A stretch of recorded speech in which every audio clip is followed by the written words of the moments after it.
Volume 2, Chapter 149, 28th of April, 1945. Jesus teaches the Apostles. My Lord, why do you not rest during the night? Last night I got up and did not find you. Your place was empty. Why were you looking for me, Simon? I wanted to give you my mantle. I was afraid you might feel cold in the limpid but very cold night. And were you not cold?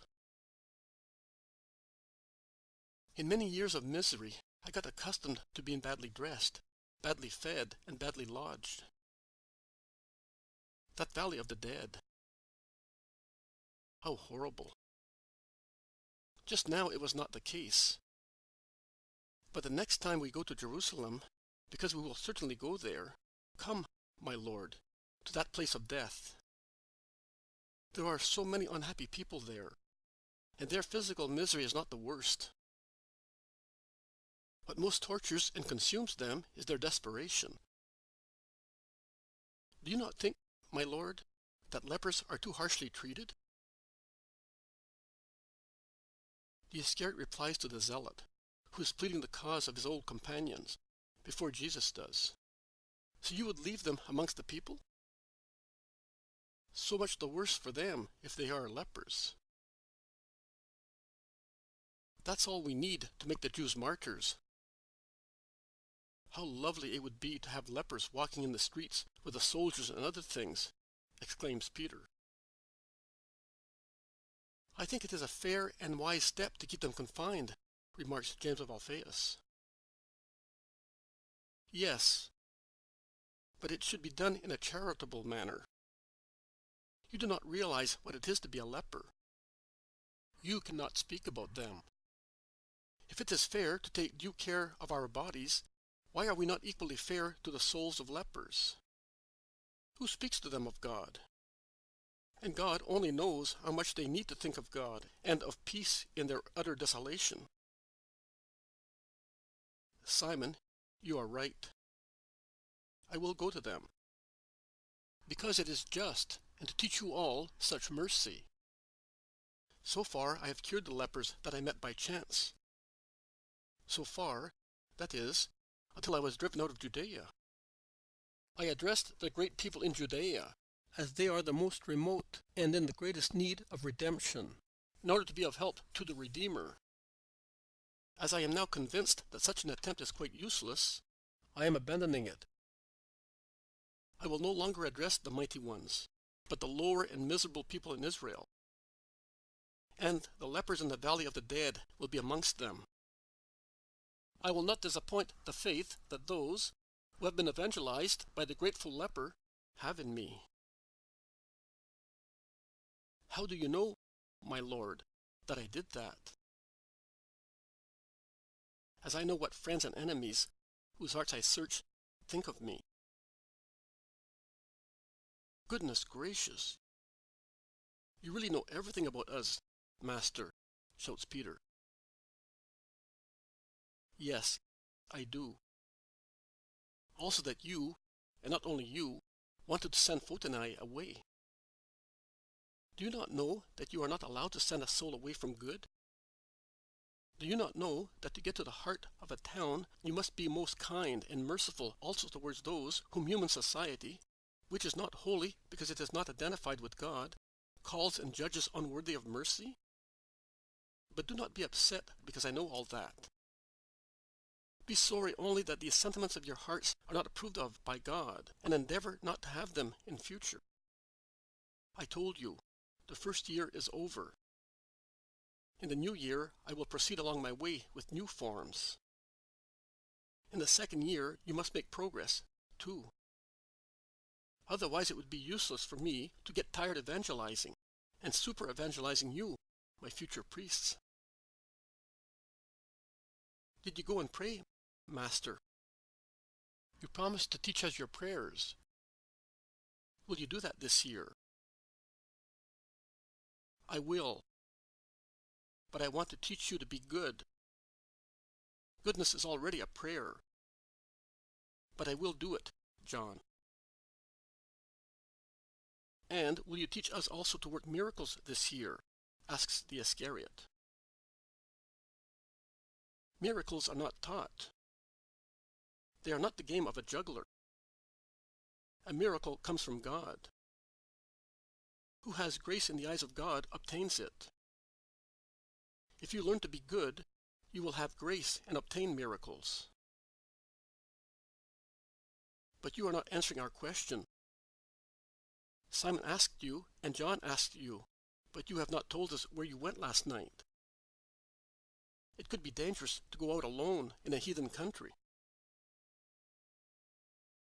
I went to make a righteous soul happy, and since he is doomed to death, I went to collect his inheritance. Did you? Was it a large one? Yes, Peter, very large and of great value. The fruit of the work of a true just man. But I have not seen anything in your bag. Are they jewels which you are carrying on you? Yes, jewels that are most dear to my heart. Let us see them, Lord. I will have them when the man doomed to death dies. For the time being, he needs them, and I need them, leaving them where they are. Has he invested them at an interest? Do you think that money is the only valuable thing? It is the most useless and filthy things on earth. It is only useful for material things, for crimes, and for hell. Only rarely man makes use of it for a good purpose. Well, if it is not money, what is it? 3 disciples formed by a saint. You have been to the Baptists. Oh, why? Why? You always had me with you. And you altogether are not worth a single fingernail of the prophet. Was it not right that I should go to take God's blessing to the Holy One in Israel to fortify him for his martyrdom? But if he is holy, he does not need to be fortified. He can manage by himself. The day will come when my saints will be brought before judges and condemned to death. They will be saints in the grace of God, comforted by faith, hope, and charity. And yet I can already hear their cries, the cries of their souls. Lord, help us in this hour. Only with my help my saints will be strong in persecutions. We are not the ones you are referring to, are we? Because I am utterly incapable of suffering. That is true. You are not capable of suffering. But, Bartholomew, you have not been baptized yet. Yes, I have. With water. You still need another baptism. Then you will be able to suffer. I am already old. And when very old, you will be stronger than a young man. But you will help us just the same, will you not? I shall always be with you. I will endeavor to get accustomed to suffering, says Bartholomew. I will always pray from now on to obtain this grace from you, says James of Alphaeus. I am old, and all I ask is to precede you and enter peace with you, says Simon Zealot. I do not know what I would like, whether to precede you or to be near you and die together, says Judas of Alphaeus.